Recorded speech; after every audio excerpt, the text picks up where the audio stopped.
Distribuição Europa Filmes do Brasil. Versão brasileira Lip Sync, São Paulo. História das religiões.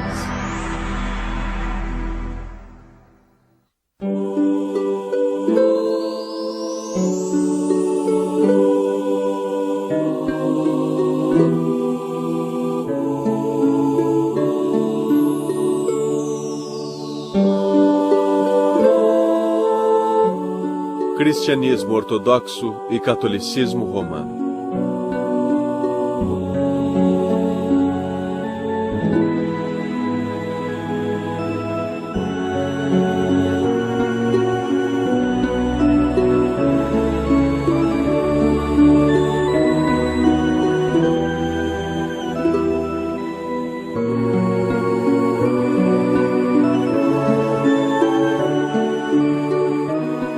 Em 7 de dezembro de 1965, foi realizada a última sessão pública do Segundo Concílio Vaticano em Roma. O Papa Paulo VI da Igreja Católica Romana e o Patriarca Atenágoras da Igreja Ortodoxa Grega fizeram uma declaração conjunta. Ela foi lida na Basílica de São Pedro em Roma e na Catedral de Faná, em Constantinopla. A declaração proclamava que a excomunhão mútua entre as duas grandes igrejas, decretada no ano 1054, havia sido revogada. O sonho de reunificação tem inspirado cristãos ao longo dos séculos. Porém, a história do cristianismo não é feita apenas de fé e esforços compartilhados, mas de conflitos e divisão também. Por causa deste e de vários outros conflitos internos, o cristianismo não é, e geralmente não tem sido, o nome de uma única religião. Mas cristãos de todo o mundo compartilham certas crenças fundamentais sobre Deus, Jesus Cristo e o lugar dos humanos no universo. Devemos examinar as 3 divisões principais da fé cristã para compreender o cristianismo de hoje. Elas são as igrejas ortodoxas orientais, a Igreja Católica Romana e as várias igrejas protestantes. Mas essa classificação não é completa. Há pequenas comunidades cristãs, principalmente na Ásia Menor e na África, que se tornaram independentes no século V depois de Cristo. Aliás, dizendo depois de Cristo, contamos os anos justamente a partir do nascimento de Jesus Cristo. Durante os séculos, cada divisão do cristianismo considera-se a única representante da verdadeira fé cristã pregada por Jesus. Proclamando ser a verdadeira fé ou não, a história da Igreja Católica e da Ortodoxa sempre estiveram ligadas. Nenhuma das duas pode ser entendida separadamente da outra. A palavra ortodoxa significa fé correta e culto correto, ou fé verdadeira e culto verdadeiro. Nós nos consideramos a verdadeira Igreja de Nosso Senhor Jesus Cristo. O nome da Igreja Ortodoxa sugeria originalmente que todas as demais comunidades cristãs eram heréticas. A palavra católica significa universal e indicava originalmente que os outros cristãos haviam, de alguma forma, se separado da única Igreja Universal. Cristãos ortodoxos e católicos romanos estão separados historicamente não apenas por essas alegações, mas também por diferenças de crença, espiritualidade e cultura. Mas principalmente as duas igrejas estão separadas pela doutrina católica de que o bispo de Roma, conhecido como Papa, deve ser reconhecido como líder de todos os cristãos.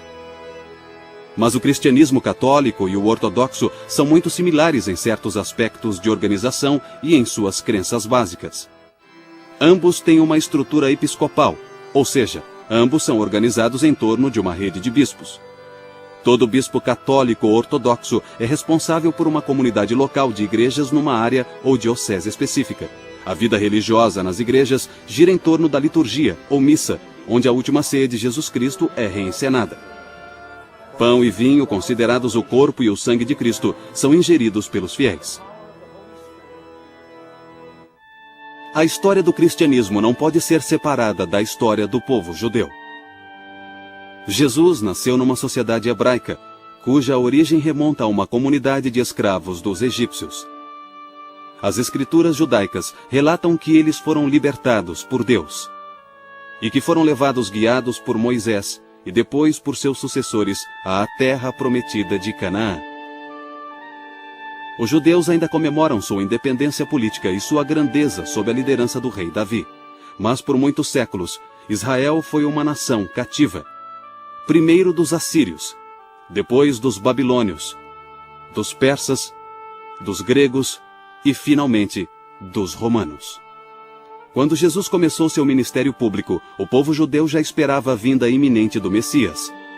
Eles achavam que o Messias libertaria os judeus do domínio político dos romanos e levaria o povo judeu a um novo nível de devoção na prática da lei de Deus. Jesus era um entre muitos pregadores itinerantes a dizer que Deus estava para libertar Israel e vir reinar visivelmente na terra. Ele pediu que Israel se arrependesse e se emendasse à luz dessa esperança. Esse é o âmago do que é o cristianismo. O fim do ministério público de Jesus, após todas as curas e ensinamentos e todos esses acontecimentos, tudo culmina com sua viagem final a Jerusalém para a Páscoa. E as últimas coisas que ele faz, a última ceia, com a instituição da Eucaristia, na Quinta-feira Santa. E depois a noite em que é preso. No dia seguinte ele é julgado, torturado e crucificado. Ele morre na tarde da sexta-feira. Ele é retirado da cruz antes do entardecer, porque é o dia sagrado da Páscoa e é sabá. A lei judaica proibia deixar os corpos pendurados daquele jeito. Então ele foi colocado em seu túmulo e depois do pôr do sol, na noite de sábado, ele retornou dos mortos. O mistério pascal é essa combinação maravilhosa da morte e da ressurreição de Cristo. É uma revelação completa de quem Ele é e daquilo que Deus quer que nós sejamos. De fato, a morte de Jesus ofereceu a esperança que tem atraído milhões de seguidores por aproximadamente 2000 anos. Jesus pode ter sido crucificado porque, aparentemente, as autoridades romanas viam suas doutrinas como uma ameaça à estabilidade pública. O cristianismo, a princípio, era uma religião judaica. Era simplesmente mais uma divisão do próprio judaísmo. Era como os fariseus, os saduceus e outros. Foi Paulo, ou talvez antes de Paulo, os helenistas, que levou o cristianismo aos gentios, aos não-judeus. A missão entre os gentios logo achou um campeão incansável, um judeu da Ásia Menor, Saulo de Tarso. Saulo havia perseguido os cristãos e sua dramática conversão é descrita pelo livro bíblico dos Atos dos Apóstolos. Saulo, Saulo, por que me persegues? Eu sou Jesus, a quem tu persegues. Mas levanta e entra na cidade, e te dirão o que deve fazer. Saulo passou a ser chamado de Paulo. Através de seu incansável trabalho missionário e do de muitos outros homens e mulheres, a comunidade cristã rapidamente cresceu na região do Mediterrâneo. A igreja que nascia logo enfrentaria seu primeiro grande desafio. Os gentios convertidos deveriam mesmo ser circuncidados? A circuncisão simbolizava fisicamente a antiga aliança dos judeus com seu Deus, e era uma parte central da lei judaica. Muitos naquele tempo insistiam que todos os seguidores de Jesus deviam seguir todas as leis judaicas que Jesus viera consumar. Outros, principalmente Paulo, insistiam que o que salvava era apenas a fé em Cristo. Um novo cristão não é obrigado a assumir o fardo da lei judaica. No ano 49 d.C., os apóstolos e os líderes da igreja se reuniram para resolver a questão. Esse encontro seria conhecido como Concílio de Jerusalém. Sua decisão foi anunciada numa carta aberta aos gentios convertidos da Ásia Menor. Os gentios convertidos seguiriam apenas as leis judaicas básicas e não precisariam ser circuncidados. Por séculos, o Templo de Jerusalém fora o centro da vida judaica. Mas no século I d.C., houve várias revoltas judaicas contra a autoridade romana, e no ano 70 d.C., o templo foi destruído pelos romanos. Essa perda cataclísmica foi seguida por uma segunda revolta comandada pelo líder messiânico judeu, Simon Bar Kokhba. Em 135 d.C., o imperador romano Adriano ordenou que todos os judeus saíssem da cidade santa de Jerusalém e proibiu que retornassem, sob pena de morte. Para os cristãos, era uma confirmação clara de que Deus havia escolhido transferir suas promessas para a chamada Nova Israel, os seguidores de Cristo. A igreja primitiva se tornara ainda mais independente da cultura judaica. Os cristãos tinham uma relação tensa e estranha com o povo judeu. Com o tempo, isso criaria uma história trágica em que cristãos perseguiriam judeus. No século XX, esse precedente surtiria efeito no Holocausto.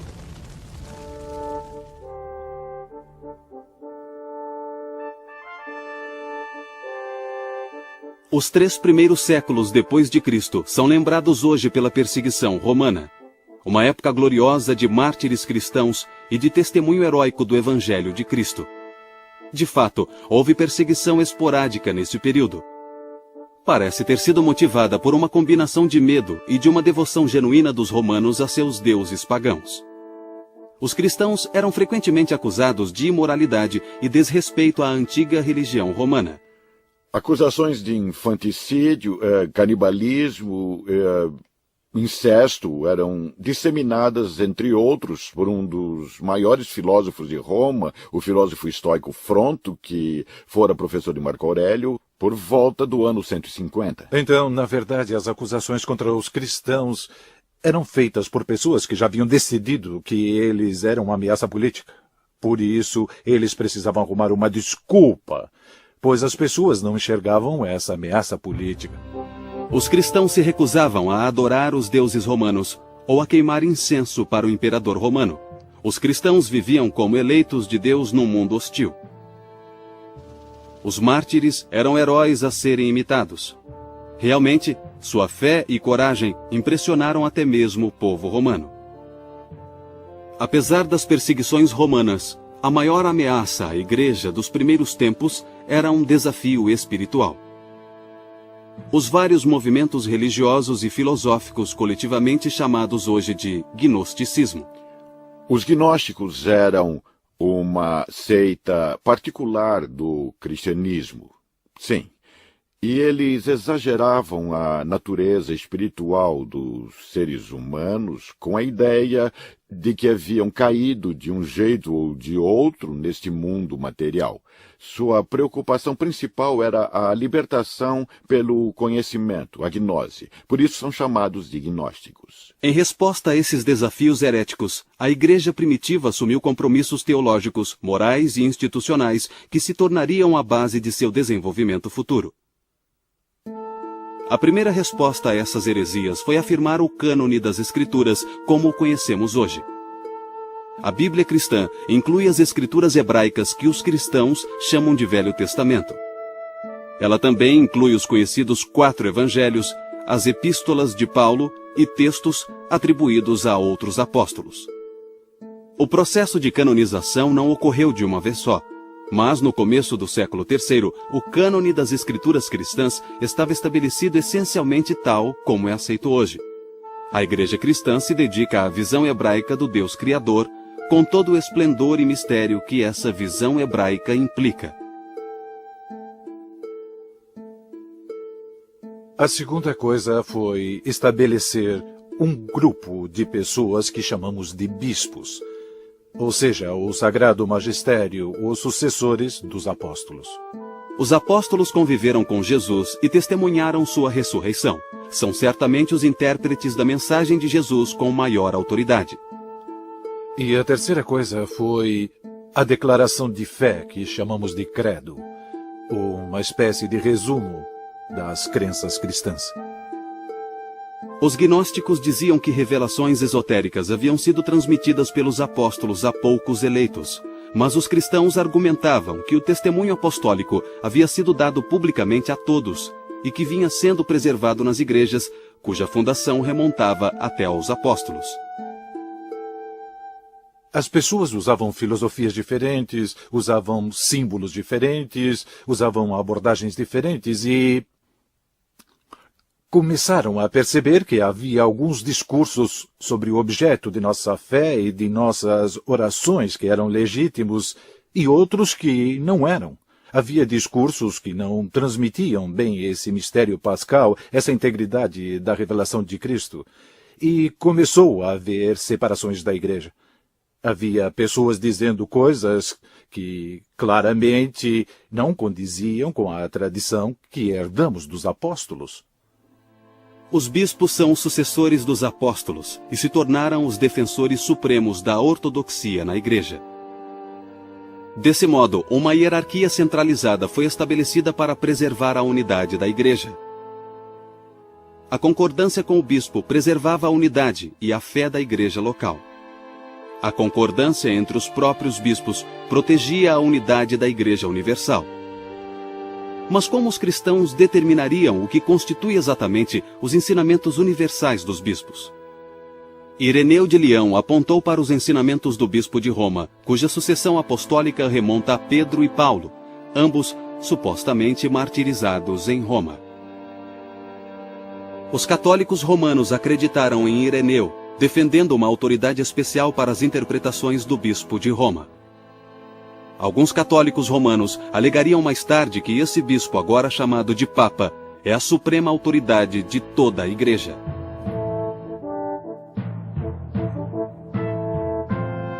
Quando Augusto estabeleceu o Império Romano em 31 a.C., foi certamente um dos maiores feitos da antiguidade. Mas seus planos de governo tinham falhas graves. Não havia uma regra clara para a sucessão no cargo de imperador de Roma. O império era periodicamente abalado por guerras civis e o governo imperial era cada vez mais dominado por militares romanos. Em 313, Constantino tornou-se co-imperador com Licínio, o soberano das províncias do Danúbio. Mas em 324, Constantino derrotou Licínio e proclamou-se o único imperador. O império tinha novamente um governo relativamente estável, mas a relevância da vitória de Constantino vai além de seus efeitos imediatos. Constantino tornara-se cristão em 312, e esse fato determinaria o futuro tanto do Império Romano como da Igreja. Eusébio, historiador e bispo de Cesareia, conta que o próprio Constantino lhe falou da visão milagrosa que o converteu ao cristianismo. Constantino contou que teve a visão na véspera da batalha da Ponte Milvio, em que derrotou seu rival, Maxêncio, e assumiu o controle da cidade de Roma. Constantino fez então um estandarte com ouro e pedras preciosas, formando a imagem da cruz, e o quirô, o monograma grego de Cristo. Com tal estandarte à frente de seus exércitos, Constantino combateu Maxêncio e venceu. A conversão de Constantino teve um grande efeito na igreja de então. Quase da noite para o dia, os cristãos passaram das agonias e glórias da perseguição ao agradável status de companheiros de fé do grande imperador Constantino. Essa mudança trouxe novas liberdades e novas responsabilidades à medida que os cristãos entravam na vida pública do Império Romano. Acredita-se que Constantino teve então outro sonho enviado por Deus quando em 324 fundou uma cidade às margens do rio Bósforo, no local da antiga Bizâncio. Ele chamou a cidade de Constantinopla. Em 330, a nova cidade estava pronta, e Constantino transferiu a capital do Império Romano de Roma para Constantinopla. Isso levou a uma divisão gradual do Império Romano. A separação seria formalizada em 364, mais de 3 décadas após a mudança. O Império dividido acabaria separando também a Igreja Ortodoxa da Igreja Católica Romana. Mais imediatamente, Constantino deu à Igreja um necessário período de paz e segurança. Os líderes cristãos podiam voltar sua atenção às questões doutrinárias, especialmente as ligadas à mais importante figura na história cristã, Jesus de Nazaré. Os primeiros cristãos não sabiam claramente como falar de Jesus e sua relação com Deus, a quem ele chamava de Pai. Pareciam claras as evidências da Escritura de que Jesus era mais que um homem bom, mais que um grande profeta ou um mestre e taumaturgo inspirado. Até o século IV, a maioria dos cristãos acreditava que o homem Jesus era a encarnação daquilo que chamavam de Logos de Deus. Logos de Deus significa simplesmente Verbo de Deus. O Logos era muitas vezes identificado com o Filho de Deus Pai. Muitas pessoas se tornaram cristãs não porque acreditavam em Cristo, embora possam ter acreditado nele, mas porque estava na moda, o imperador favorecia o cristianismo. Muitos não deixaram seu paganismo de lado. Eles tentaram, na falta de outra palavra, uni-lo às práticas cristãs, o paganismo e o cristianismo. E ao fazerem isso, o que aconteceu foi que eles resolveram que Cristo não poderia ser o Filho de Deus. O antigo Deus grego deles não podia estar diretamente ligado a esse mundo, pois isso significaria necessidade, e Deus não precisa de nada. Então um padre de Alexandria, da igreja de Alexandria, juntou tudo isso e disse que Cristo não poderia ser realmente o Filho de Deus. Ele era um ser glorificado melhor do que nós, mas era uma criatura. Esse padre se chamava Ário e era muito inteligente. Foi o início dos hinos da igreja. Ário ensinava jingles sobre Cristo não ser o Filho de Deus ou sobre nem sempre ter existido, a marinheiros, etc. E essas pessoas espalhavam as ideias. Atanásio apareceu e demonstrou que o Logos é totalmente Deus, de modo que Jesus é Deus encarnado. O episcopado grego se dividiu em duas facções sobre a questão de o Logos ter sido gerado por Deus, como Ário disse, ou ser totalmente Deus, como Atanásio e outros disseram. Bem, quando havia um problema em uma igreja, que permanecia nessa igreja era um problema só dela. Mas o que houve com a heresia ariana, que negava a divindade de Cristo e dizia que houve um tempo em que ele não existiu, é que ela se espalhou de modo que a igreja toda teve que lidar com ela. Então Constantino, que consideramos santo, queria, é claro, um império unificado, e se houvesse problemas na igreja, também haveria problemas no império. Então ele decidiu convocar o que chamamos de Primeiro Concílio Ecumênico, uma assembleia com o maior número possível de bispos de toda a igreja. Claro que nem todos vieram, havia 318 bispos que se reuniram em Niceia, perto de Constantinopla, em 325 d.C., e fizeram o mesmo que os padres apostólicos, jejuaram, oraram e discutiram o que era certo. Eles definiram os primeiros artigos do Credo de Niceia, que declarava que Cristo foi gerado do Pai antes dos tempos, como diz a Bíblia.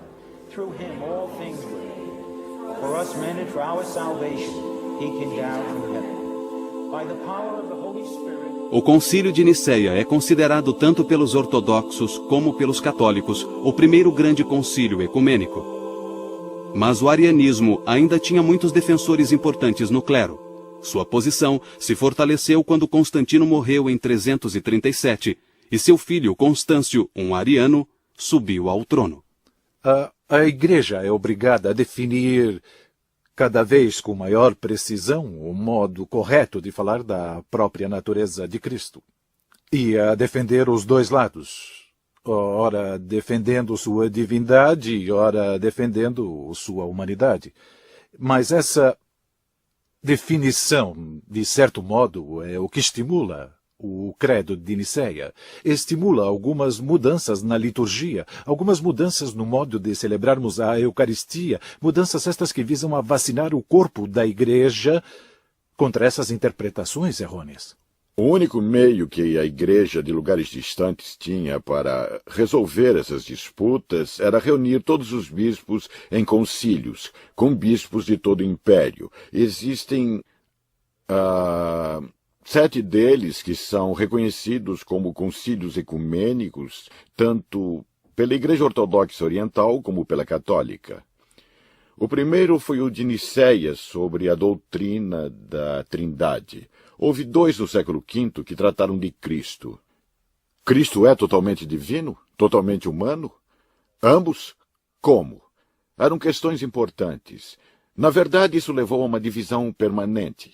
O foco continuou a ser as questões sobre Cristo, se ele tem uma só vontade e atividade ou duas, e assim por diante. Essas eram questões muito importantes na política do Oriente. Finalmente, em 787, o segundo concílio de Niceia, desta vez sob a liderança da imperatriz Irene, afirmou que os ícones podiam ser usados no culto. Os decretos desses 7 concílios acabaram sendo reconhecidos pela maioria, embora não por todos os cristãos. Tornaram-se declarações definitivas da fé cristã. Os fundamentos da fé cristã, incluindo aí a definição de Niceia da encarnação de Deus em Jesus Cristo, já estavam definidos no fim do século VIII.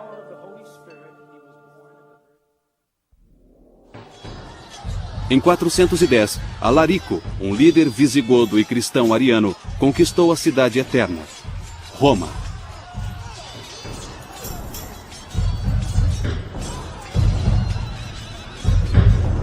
Praticamente tudo que trazia segurança, sentido e ordem à vida romana estava agora destruído.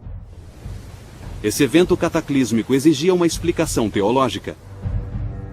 Muitos romanos jogaram a culpa do desastre na conversão do império ao cristianismo. O grande teólogo ocidental Agostinho, bispo de Hipona, respondeu com uma interpretação teológica da história de Roma e da história do mundo, numa obra intitulada A Cidade de Deus. Ele gostava de citar uma passagem de Jeremias, a carta aos exilados na Babilônia, em que Jeremias diz a eles: procurem o bem-estar ou paz da cidade em que se encontram, e na paz da cidade encontrarão sua própria paz. Em outras palavras, Agostinho está mostrando a diferença entre valores religiosos e valores seculares, mas defendendo ambos. A queda de Roma foi um momento decisivo, tanto para a Igreja como para a sociedade como um todo. Mas sob vários aspectos, a vida não mudou muito depois de 410. O Oriente desfrutava de estabilidade social e política, e o Ocidente sofria com mais convulsão social e anarquia. Os 1000 anos de domínio romano terminaram, e não havia nenhuma autoridade política dominante. O bispo de Roma ganhou autoridade secular com o fim do Império no Ocidente durante o século V. O bispo de Roma torna-se o principal líder cívico. Nessa época, além disso, a Igreja controlava grandes quantias de fundos para ajudar os pobres e começou a receber donativos, terras para cultivo e assim por diante. Então, os bispos dos séculos IV e V eram muitas vezes famosos por usar esses recursos para conseguir aliados. Os bispos da Igreja Ocidental viam que em seu futuro estavam as próprias tribos que haviam destruído seu mundo. Assim, missionários levaram o Evangelho aos povos tribais da Europa, até a Alemanha. Em 800, o rei dos francos, Carlos Magno, subiu ao trono do Sacro Império Romano, que era uma união de pequenos feudos teutônicos. Parecia que a Europa havia encontrado outro Constantino que poderia unir toda a sociedade numa única federação cristã. Os reis francos eram aliados dos papas romanos. O próprio Papa Leão III coroou Carlos Magno imperador em uma cerimônia em Roma. Essa coroação de Carlos Magno abriu um precedente que influenciaria significativamente a relação entre Igreja e Estado na Europa Ocidental. Os papas estavam, na verdade, apostando no norte europeu e não em Constantinopla ao fazer essas novas alianças. Papas posteriores afirmariam que a autoridade imperial dependia da sanção do Papa.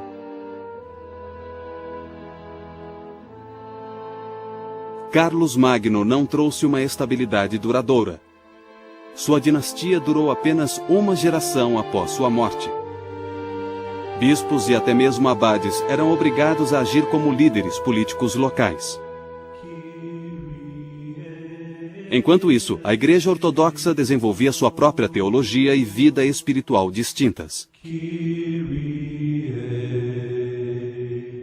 A solução da controvérsia iconoclasta pelo Segundo Concílio de Niceia em 787 fundamentara o uso de ícones na liturgia.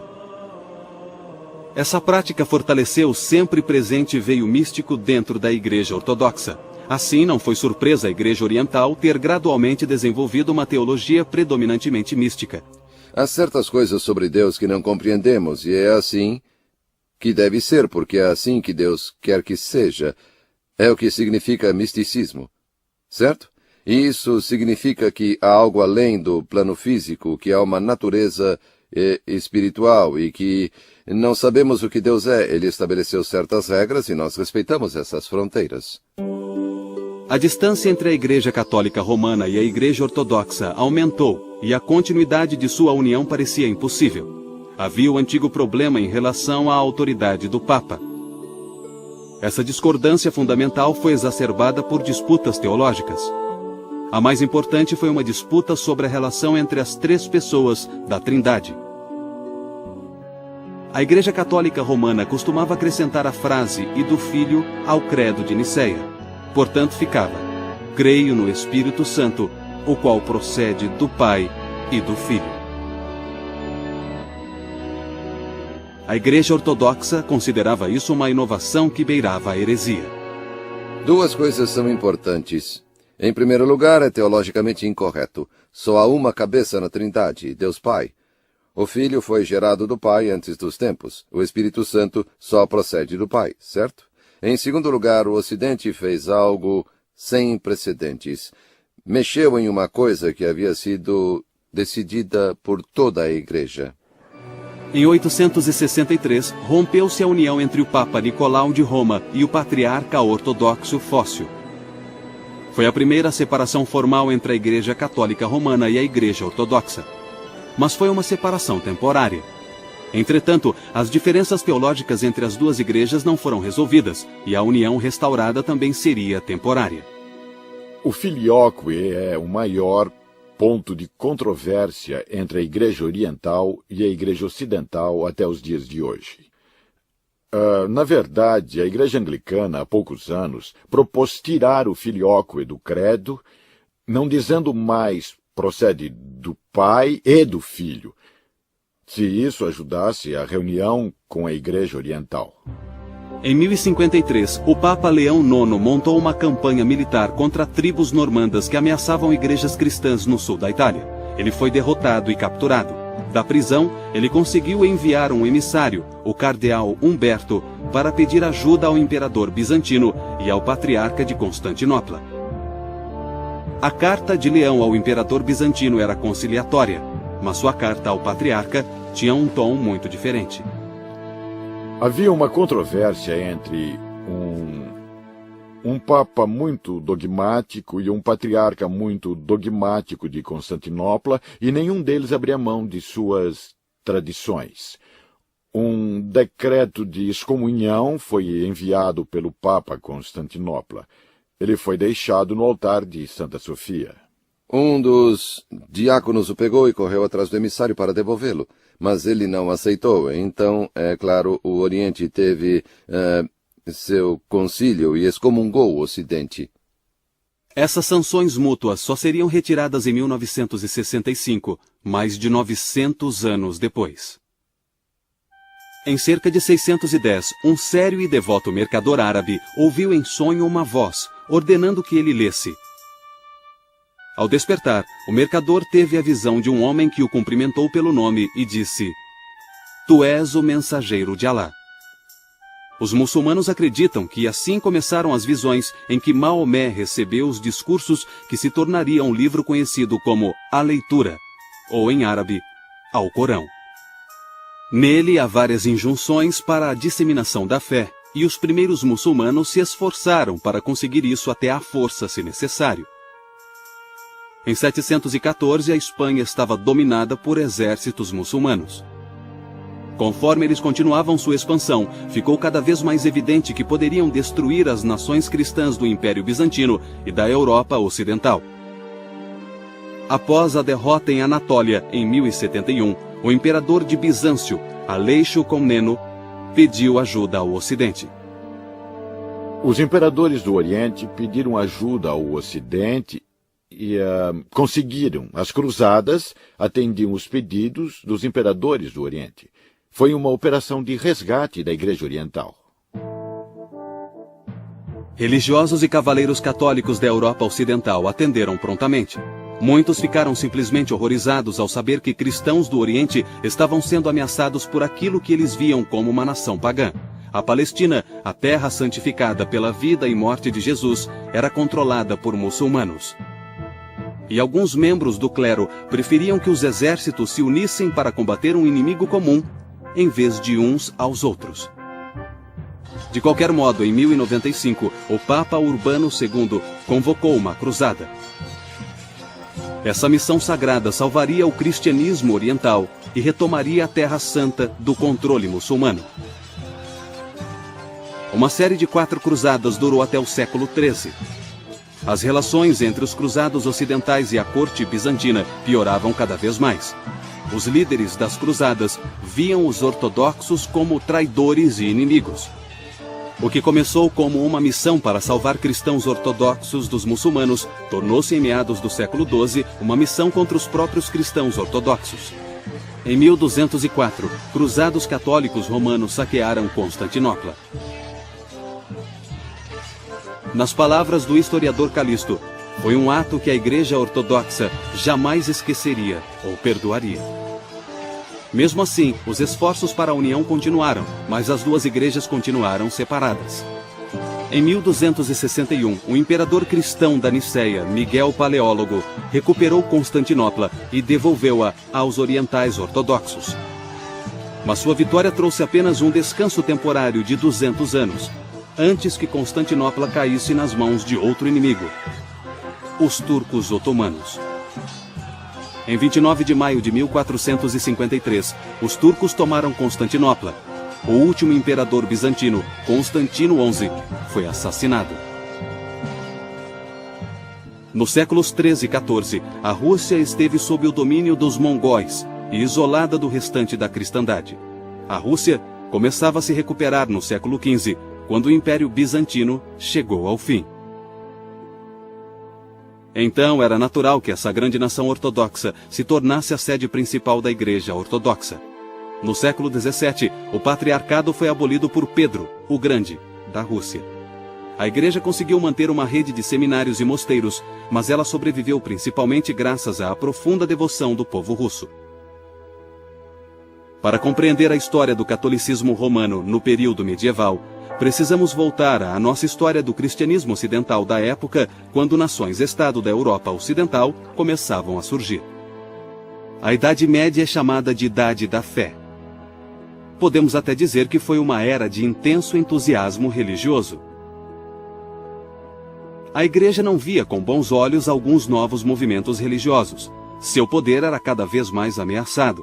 A Igreja, às vezes, pedia às autoridades seculares que forçassem os dissidentes a capitular, sob ameaça de penas civis que incluíam a pena de morte. Mas alguns católicos estenderam a mão a esses movimentos dissidentes.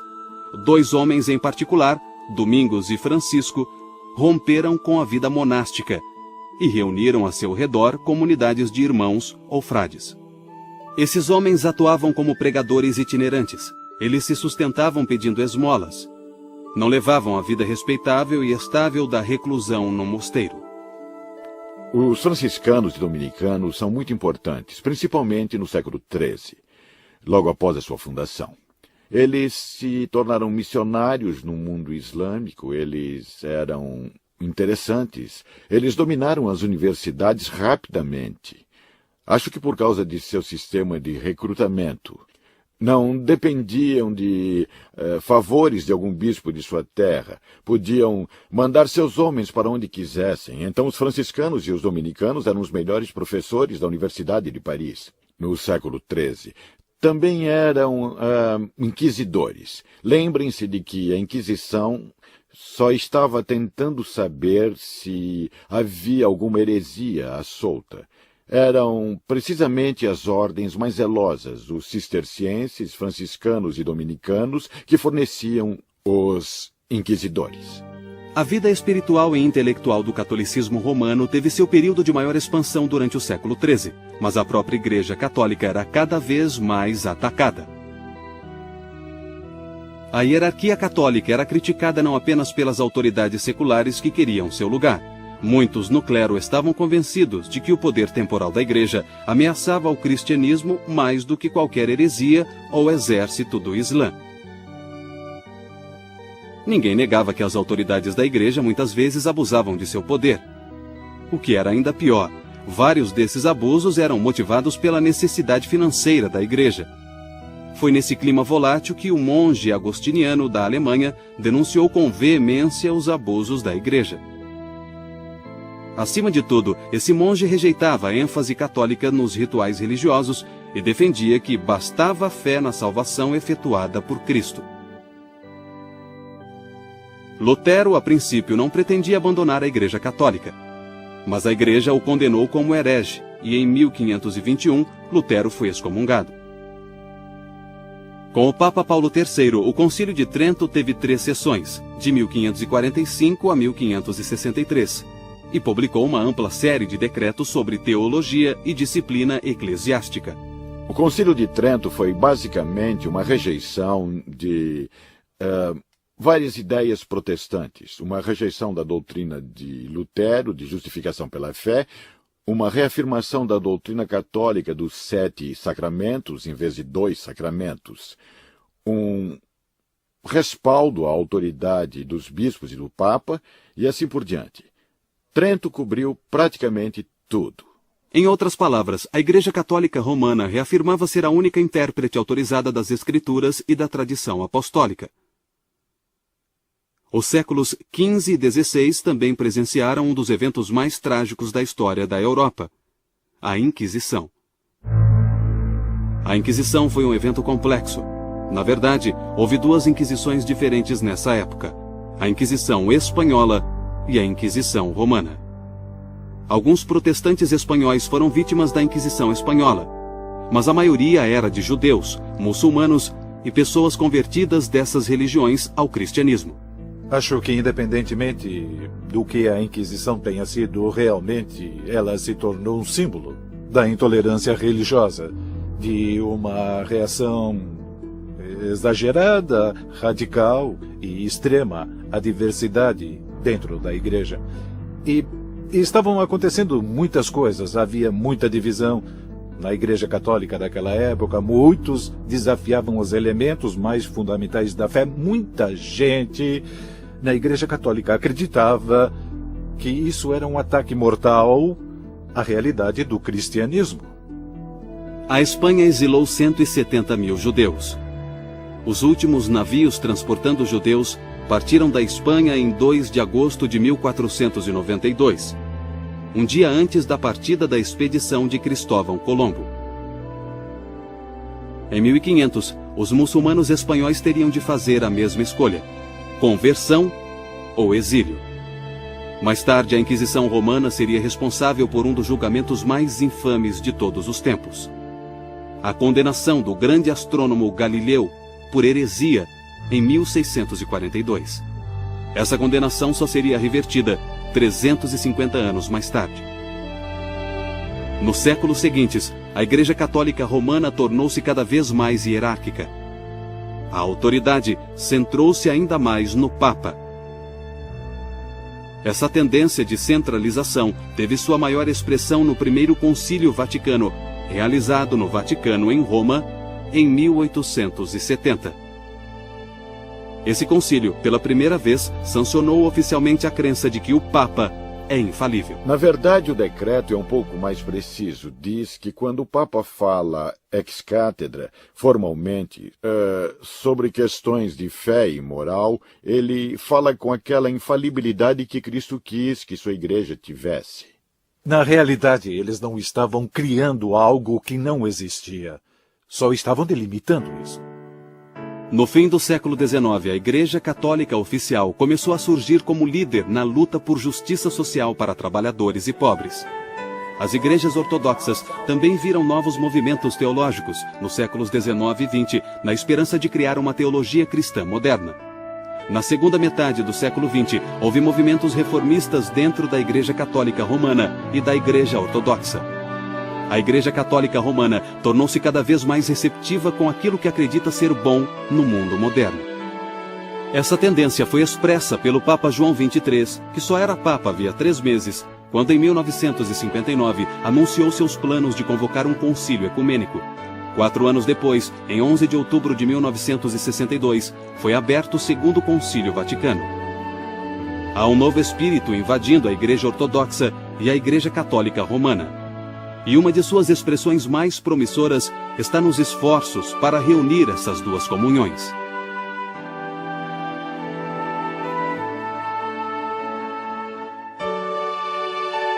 Apesar dos esforços de religiosos e teólogos de ambas as comunidades, a Igreja Ortodoxa e a Igreja Católica Romana continuam divididas por questões de crença e costume.